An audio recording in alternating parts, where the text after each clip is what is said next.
क्या आसिम रियाज ईगोइस्टिक बन गया है? बहुत ज्यादा एटीट्यूड एरोगेंट आ गया है? खतरों के खिलाड़ी में जो उसने किया, क्या उसके बाद वो एक राइट पर्सन है to get influence by him? आज की वीडियो में हम बात करेंगे आसिम रियाज के ऊपर। So let's get started. So Asim Riaz को हमने जाना था बिग बॉस के हाउस से। बिग बॉस के बाद से उसके करियर को बहुत अच्छा बूस्ट मिला। बिग बॉस से पहले उसे रेयरली कोई जानता था।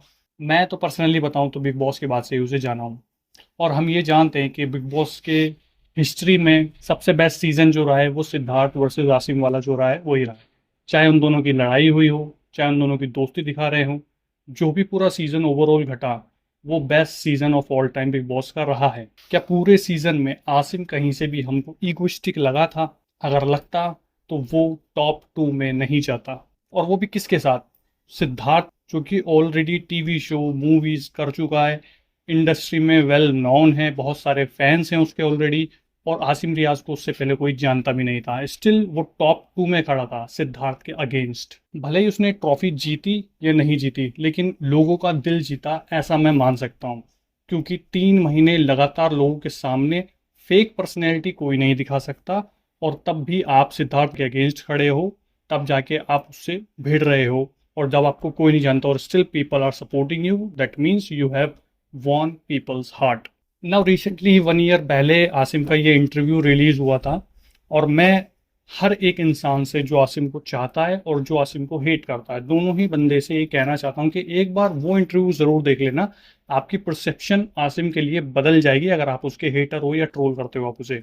उसने अपने करियर के बारे में बेसिकली इस इंटरव्यू में बताया था कि वो जम्मू की साइड से आता है, जहाँ पर नॉर्मली ही इंटरनेट बंद हो जाता है। जो नॉर्मल सर्विसेज हमको मिलती हैं वैसी सर्विसेज वहाँ उस टाइम पे नहीं मिली उसे 5-6 बजे 7 बजे कभी भी कर्फ्यू लग जाना, उसके बाद अलाउड नहीं है बाहर जाना आना।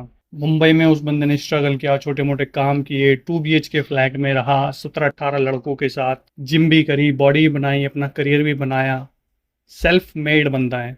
और उस वीडियो में उसका जो मकसद था वो ये था लोगों को बताना कि भाई, आप किसी को ट्रोल मत करो, हेट मत करो। इंस्टेड ऑफ स्क्रोलिंग आप ये सोचो कि आप पैसा कैसे कमाओगे। इंस्टाग्राम से, यूट्यूब से, इंडस्ट्री से पूरे पूरे दिन लोग अपने आप को डिप्रेशन में डाले रखते हैं, इंस्टाग्राम पे अपना टाइम वेस्ट करते रहते हैं।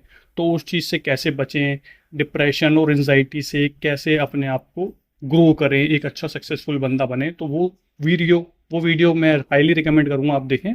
सो मच इंस्पिरेशनल वीडियो है वो। अब उस बंदे को काम नहीं मिलना, किसी का सपोर्ट नहीं मिलना, स्टिल उस बंदे ने अपना करियर अपने दम पे बनाया है।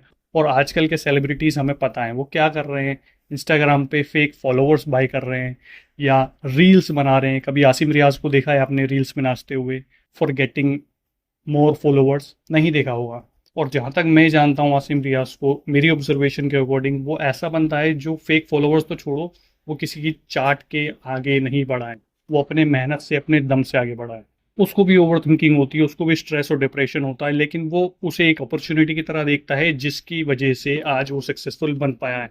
अगर वो भी रोता रहता, वो भी बैठा बैठा यूट्यूब पे स्क्रॉल करते रहता, कुछ सीखता नहीं, इंस्टाग्राम पे स्क्रॉल करते रहता, कुछ सीखता नहीं, अपनी लर्निंग स्किल्स को इम्प्रूव नहीं करता, तो वो भी आज एक अनसक्सेसफुल इंसान होता। He have done a lot of hard work.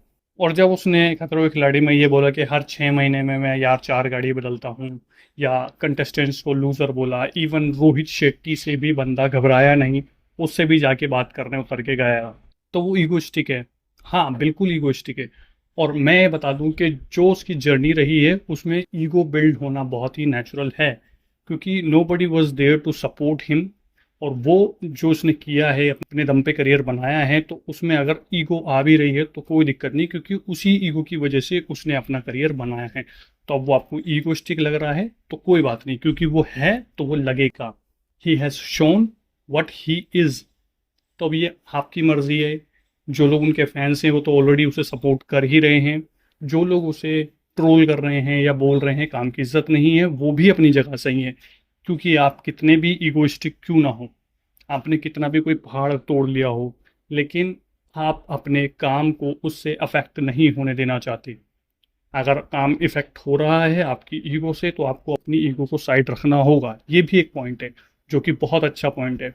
लेकिन अगर इंसान अपनी ईगो ही मार लेगा, सेल्फ रिस्पेक्ट ही छोड़ देगा, तो फिर उसके पास बचेगा क्या? फिर वो जीत के भी हार जाएगा। तो बहुत ही मुश्किल है ये कहना कि आसिम रियाज कंप्लीटली गलत था खतरों के खिलाड़ी वाले शो में। अभी हमें जैसे पता ही है कि रोहित शेट्टी से बदतमीजी करने के बाद आसिम रियाज को निकाल दिया गया है खतरों के खिलाड़ी से, और अब वो अपनी लाइफ में मजे से जी रहे हैं, जिसके बाद उन्होंने ये स्टोरी पुट करी है अपनी इंस्टाग्राम पे। And he brains his brains works like that he thinks that he has the confidence that जो भी है सामने बंदा वो बेकार है मेरे सामने और मैं हूँ शेर, ठीक है। और वो पर्सनैलिटी, वो कॉन्फिडेंस उस पर झलकता है, अच्छा लगता है, और मैं ये चाहता हूँ कि हर बंदा अपने आप को इसी तरीके से सोचे। लेकिन यस, काम उससे इफेक्ट ना हो, ये भी एक प्रायोरिटी रखनी चाहिए। बाकी कैसी लगी ये वीडियो और आपका क्या रिएक्शन है, क्या पॉइंट ऑफ व्यू है आसिम रियाज को लेके, नीचे कमेंट कर सकते हो। मैं मिलता हूँ आपसे कल की वीडियो में किसी अच्छे टॉपिक के साथ। तब तक के लिए गुड बाय।